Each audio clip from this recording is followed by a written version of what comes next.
Welcome to the Times of Israel's daily briefing. Today is Thursday, September 11th, day 706 of the war. Amanda Borschel-Dan here in our Jerusalem office with the Times of Israel's editor, David Horovitz. Always a pleasure to see you in person, David. Thanks, Amanda. Prime Minister Benjamin Netanyahu took a gamble with Tuesday's Israel Air Force's attack on Hamas leadership in Qatar, and we actually still don't know the results. How much was the United States in the know before or even during the attack, and what happens if this gamble to take down Hamas's Politburo is indeed a misfire? We'll also discuss President Isaac Herzog's tough meeting in London with British Prime Minister Keir Starmer. We'll speak a little about what it means to be an Israeli artist on the international stage, and we'll learn about Charlie Kirk, who was assassinated yesterday in Utah, and his pro-Israel work. All this and more when we're back.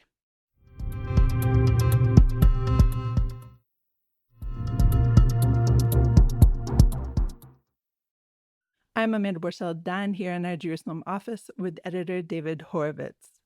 Before we delve in, first a few words on Charlie Kirk. He was a top conservative podcaster, pro-Israel culture warrior, and ally of U.S. President Donald Trump. Charlie Kirk founded Turning Point USA, and he was shot and killed Wednesday during one of his trademark public appearances at a college in Utah. He was 31. Although Kirk had a history of accusations of anti-Semitic statements by his critics, as an evangelical Christian, he was avowedly pro-Israel and often debated the Gaza war with college students and others in videos shared online. Upon news of his assassination, Prime Minister Netanyahu issued a statement saying Charlie Kirk was murdered for speaking truth and defending freedom. A lion-hearted friend of Israel, he fought the lies and stood tall for Judeo-Christian civilization. David, let's turn to Israel's attack on Hamas leadership on Tuesday in Qatar. And more than any other aspect of it, I've been puzzled over whether the U.S. was indeed kept in the dark or not. In your Wednesday op-ed, you presented what we know so far. Yeah, I mean, it's interesting, isn't it, that as we speak, almost 48 hours after the event, we don't know so much about it. I mean, we know what Israel attempted to do. We know how it did it, although I'm not even convinced that we know exactly what munitions were used and fired where from. We think we know, and we've reported what we know, of course, but we certainly don't know the definitive result. The last credible reporting is, first of all, that Israel is behind the scenes saying, as of right now, that it does not have definitive information about who, if any, of the key Hamas leaders that it targeted were killed. There was optimism initially, and there's less optimism as time has passed. But there's, a fairly credible Saudi paper that claims that at least one of the top leaders is badly injured and another also injured. There have been suggestions, including in that Saudi report, that the room in which they were meeting is a room into which they did not take their phones, and it may have been the phones that Israel was using to see exactly where they were.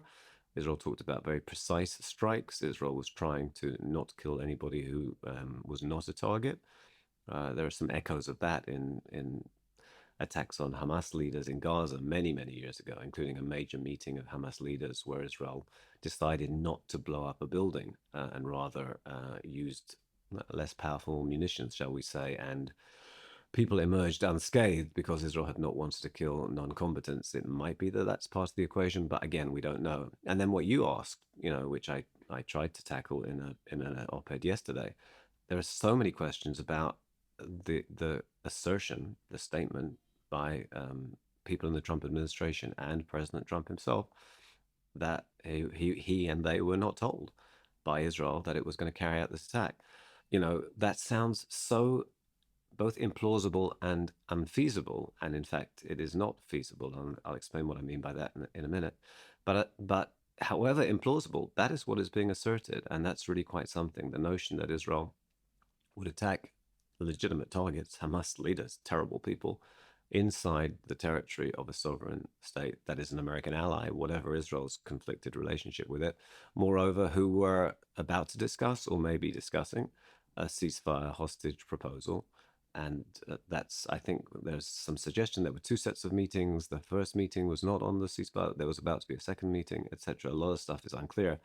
But you've got Israel having an interest in negotiations, which are being mediated by Qatar, the United States, and Egypt, and then targeting the other side as the incandescently furious Qatari Prime Minister has said. And to do that without coordinating it with the United States, I mean, I imagine that Israel knew that if they did try to coordinate it, the Trump administration, the president would say, no, please don't do that. Trump has said, worthy target, the Hamas people, but don't be doing it at that location. These are people, he's very up on Qatar. Laser Berman, our diplomatic reporter in February in the Oval Office, asked Trump, who's previously had talked of Qatar as a funder of terrorism. Of course, it's the funder of Al Jazeera, which is an inciter of terrorism. Laser asked the president, is Qatar part of the problem or the solution? And Trump was adamant, no, part of the solution. So however implausible it may sound, that is the definitive narrative by the president of the United States that America was not told. In terms of the feasibility of doing something like this without the Americans knowing, of course, the Americans did realize, again, according to what we're being told, they saw Israeli attackers approaching. It came up on their radar, and then they asked Israel if we know what was going on. And Israel said, "Yeah, we're about to, or we're striking in Qatar at this target." I don't know the specifics of what was said, but yes, the Americans caught on, but they caught on very late, and it's not entirely clear whether Trump tried to reach Netanyahu, although it may turn out that was the case. That's what he did when, at the very end of the Iran war in June, he got very angry that he thought Israel was attacking Iranian targets after the ceasefire had come into play. It was quite a complicated timeline, and he may not have quite realized what was going on, or maybe he did. Anyway, he reached out to Israel, and the planes on the last attack turned around. Was he unable to reach Netanyahu? Did he try to reach Netanyahu? I think we're going to know about that. And he tried to, he asked Steve Witkoff to tell the Qataris, which, according to Trump and according to the Qataris, they only got that word too late when the attack was already in play. So it's quite a staggering story, and we still have some pretty crucial aspects of it, including, did it work? How successful was it? That we just don't know yet. Do you think that it was Israel just seizing the moment, meaning the Hamas leadership was all assembled? It was a very rare situation in which they were all together, and this was the perfect target? Or do you think it was Israel more treating Qatar just as it treats any other, non-friendly state to Israel, such as Yemen, right? Even yesterday, after this Qatar attack, Israel went and staged another attack on Yemen. So which of these scenarios do you think it was? So I don't think Israel looks at Qatar exactly like Yemen, or the Houthis in Yemen, which are an avowed enemy with no redeeming or ameliorating aspects. Certainly not an ally of the United States, for example, that keeps attacking us. Qatar is more complicated. I mean, Netanyahu has been very wary about how he defines Qatar. It's not an enemy state, and as we know, several of his aides are suspected of having taken money from Qatar to advance its interests, which is a huge scandal here that we've talked about many times. But after the attack, including yesterday, so that the day after the attack, he was pretty hard line and unfazed, shall we say. He had some warm remarks about President Trump as Israel's, the best friend and so on. But he was not saying, "Hey, I'm really sorry, we shouldn't have done it. I've upset the president." He was saying, the timing, in particular, he referenced the Jerusalem terror attack, 6 people killed on Monday, and I'm sure that was somewhere in the mix. So it's not an either or. It's also the fact that it's presumably not every day that so many of the key leaders are in the same place. But the timing is a real issue because they were discussing a ceasefire proposal, and reportedly, for example, the head of the Mossad opposed the strike not because he opposes killing really dangerous and terrible Hamas leaders, but because there was a ceasefire proposal on the table. And David Barnea, the head of the Mossad, reportedly suggested, if you're not going to not do it altogether, at least wait a few days. Let's see if Hamas responds to the proposal on the table. Let's see, make sure that we don't damage a process that is a very delicate process at a very sensitive time. I guess my question as well with this ceasefire proposal was, is it a real proposal? Meaning, was it all just a ruse? Because even days earlier, you and I were speaking about this and saying, wow, this is a bit puzzling that this is coming at this particular time right now. What do you make of it? I don't know. Well, I don't make of it, judging by the American response, that in the American mind and their, as far as Israel's concerned, they're an totally crucial part of the mediating process. I don't think that they were party to some elaborate ploy where a potential agreement that they and Israel were not really committed to was being distributed so that Hamas would gather and discuss it. And I mean, that's not, certainly some of that is not what happened.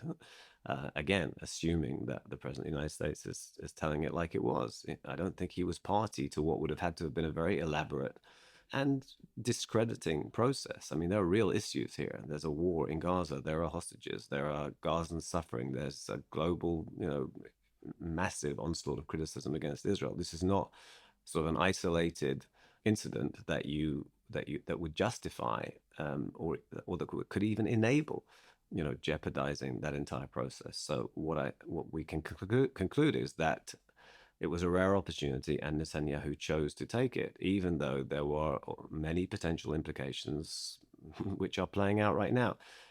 There's a lot more to this. The criticism in the Arab world, including from countries that are extremely troubled by Qatar and threatened by Qatar, again because of versions of Islamic extremism, and including Al Jazeera, but also tentacles of Islamic extremist organizations in countries that have been condemning Israel when they would be very happy for Hamas to be taken as far down as is possible. And part of the way this is playing out is a function of whether it succeeded. In other words, the condemnations and the ostensible criticism behind the scenes, there will be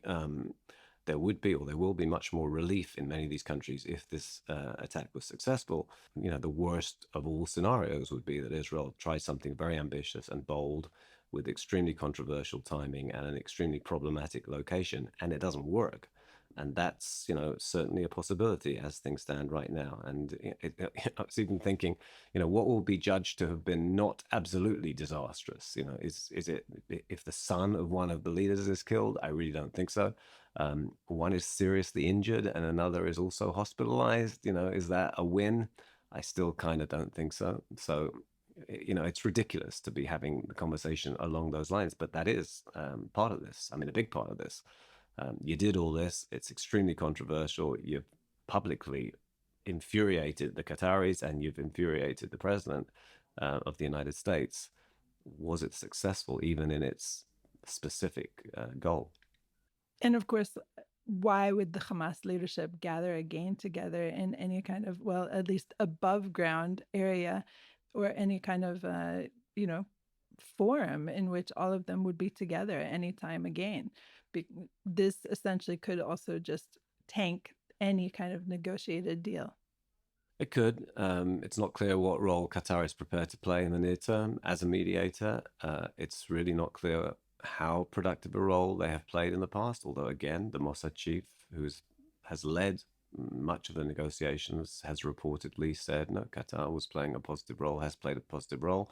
Other people say they're basically shilling for Hamas, but Barnea is, in as close to the room as Israelis are when Qatar and Hamas are talking. He knows what's going on there. He's being told what's going on there. Are they going to gather again and make themselves vulnerable? You'd think, given that President Trump has said, he assured the Qataris that this will not happen again, you'd think they could be strolling around Doha for the foreseeable future because they've got Trump's presidential immunity. But you also might conclude, given what Netanyahu has been saying since, that despite that public assurance that Trump said he gave to the Qataris, I mean, Netanyahu is not saying, we will never do this again. He's saying, we did this because, Jewish blood does not get spilled without consequence. And that's what the state of Israel is here for, among other crucial roles. And terrorists should know that wherever they are, even in a particular place, we will come for them. I mean, that's again, some of the aspects of this are so interesting. Barnea, for example, and many Israelis have said, "Do the deal." We understand he has said that. Do a deal. We will go after these people, and we will get them. That's the point. We will get them. Let's get the hostages out, and yeah, then there'll be more Hamas leaders who will emerge, and we'll get them too. The big internal criticism between the security establishment and Netanyahu and the political echelon is, understand, no, we have to make sure that Hamas is destroyed. And yeah, obviously, and that's the way to get the hostages back, because the military pressure will be such, and strikes like this. And the security establishment is saying, we can go after them afterwards. Let's get the hostages out. And the irony, I suppose, is that Netanyahu has said for many months, if we stop this war, the international community will not let us resume it. And that was not a particularly convincing argument for me many months ago, and even fairly recently, because of course Hamas would breach any terms, and then of course Israel would continue to go after them. What's happened now is that Israel is so criticized for its handling of the war, and then comes something like this, that there is in fact much less international readiness. There's a limit to what the international community can do, but it can certainly make Israel, feel punished, and it can actually start punishing Israel. So in other words, the leeway that Netanyahu said we didn't have, or he didn't have, we really used to, I think, and I'm not sure that we have so much of it now. All right, let's go to a short break.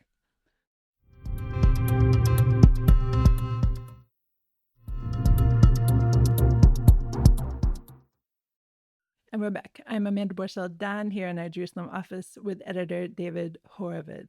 So in lines of what we ended our first half of the program with, President Isaac Herzog sat down yesterday in London with British Prime Minister Keir Starmer for what the local media described as a tense meeting. As we understand it, Herzog strongly criticized the UK's decision to recognize the Palestinian state, but for his part, asked why he was meeting Herzog. Starmer said, quote, "I will not give up on diplomacy. That is the politics of students." David, what do you make of this tense meeting in London? Well, indeed, as you've presented it, it's, what would normally be a fairly unremarkable meeting, because the president of the state of Israel, it's a figurehead. It's not a policy-making position. The president in Israel has some influence and can highlight certain issues and some public resonance, but he's not in the cabinet making decisions. And Herzog is a fairly mild person, mild-mannered, mild in the things he says, relatively speaking. I'm saying he's not a strident, particularly controversial figure.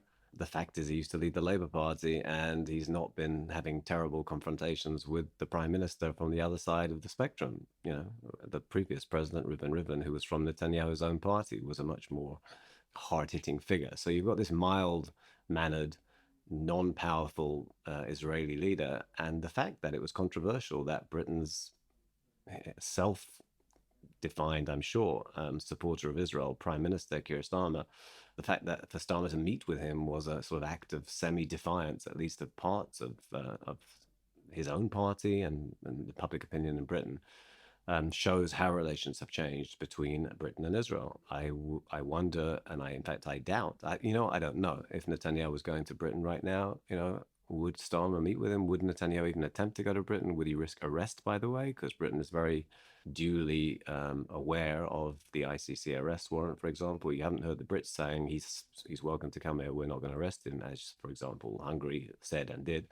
And then, of course, it would not be acceptable to either side if the meeting was not sharp and there were not divisions, because Starmer is getting ready to conditionally, I suppose, recognize Palestine in just a few days. And Herzog is adamant that the Brits are rewarding Hamas, and Starmer is adamant that Israel is exacerbating, or in the words of the political leadership of Britain, including the just reshuffled foreign secretary, created starvation in Gaza, and Herzog is adamant that that's not the case, and Hamas is the key factor that is making life miserable for Gazans. So obviously they're going to have they're going to present a pretty acrimonious meeting. I would bet, actually, by the way, in the room, that they were perfectly civil and cordial to each other, but they put their key points, and those points are highly contradictory and at odds with each other. Right. The blur between Israelis and the Israeli government is becoming harder to discern, meaning even when you're talking about artists, for example, the Munich Philharmonic was due to perform in Belgium on September 18th, and it was canceled because its future chief conductor is an Israeli musician, Lahav Shani, who currently is also the director of the Israel Philharmonic. And the statement put out by the organizers is just so eye opening. The performance was canceled because the organizers were, quote, unable to provide sufficient clarity about his attitude toward the Israeli government, whose ongoing war against the Palestinian terror group Hamas in Gaza has triggered international uproar. And they said, quote, we have chosen to refrain from collaboration with partners who have not distanced themselves unequivocally from that regime. Meaning, in order to be an Israeli and perform on the international stage, you essentially have to disavow the Israeli government. What do you make of this, David? Yeah, it's pretty radical, and it's interesting to note that the German government has been very critical of the Belgian organizers. Belgium is very hostile to Israel at the moment and has been for some time. Does not buy Israel's narrative of what has been playing out in Gaza and Hamas's prime responsibility. But what a thing! A little bit of me wants to say, yeah, but actually this conductor is known for being sort of interested in peace and so on. But your point is that's not the point. He's not going there to talk politics. He's going there to conduct a musical event.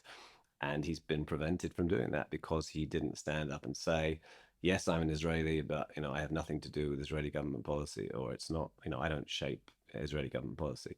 I mean, we that is the reality. It is astonishing. It is inappropriate. I mean, it's different from, we went from Starmer Herzog. Herzog is a representative in the most clear way of the Israeli government. He's the presidential position is not he's not the cultural czar of Israel. He's he's part of the institutions of leadership and government in Israel. It's entirely appropriate that he and Keir Starmer should talk about the real issues that they disagree on and try to make progress and so on. That is not what the conductor of an orchestra is supposed to be doing. I think you and I would both feel differently if an artistic figure who is spectacularly controversial because he or she had said spectacularly problematic things. I'm not even going to go into what they would be and where on the spectrum, but where that particular person's public position is in some way, overshadows even what they are meant to be doing. That's manifestly not the case here.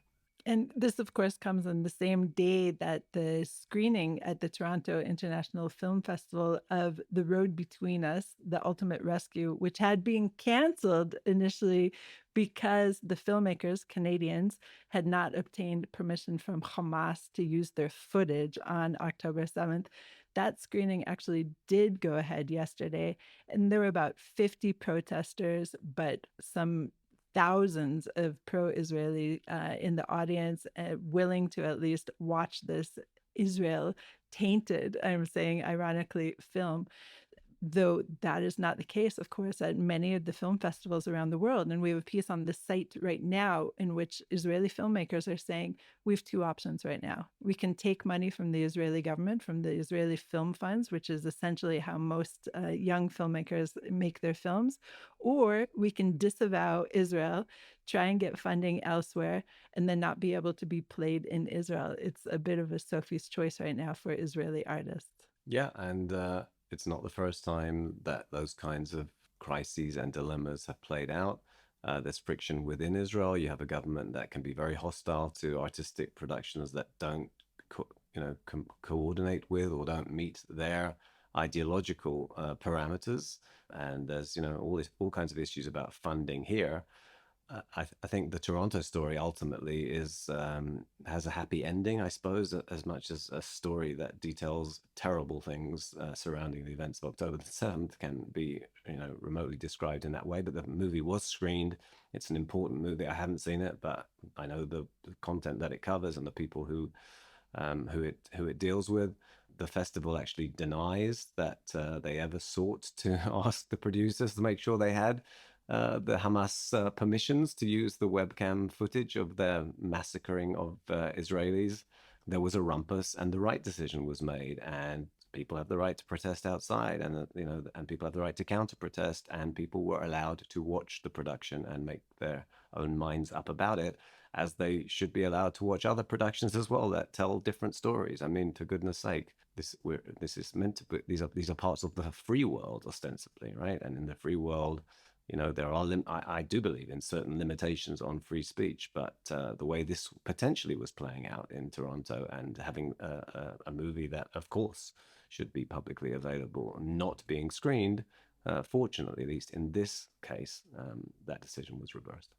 David, thank you so much for all of your insights today. Thanks, Amanda.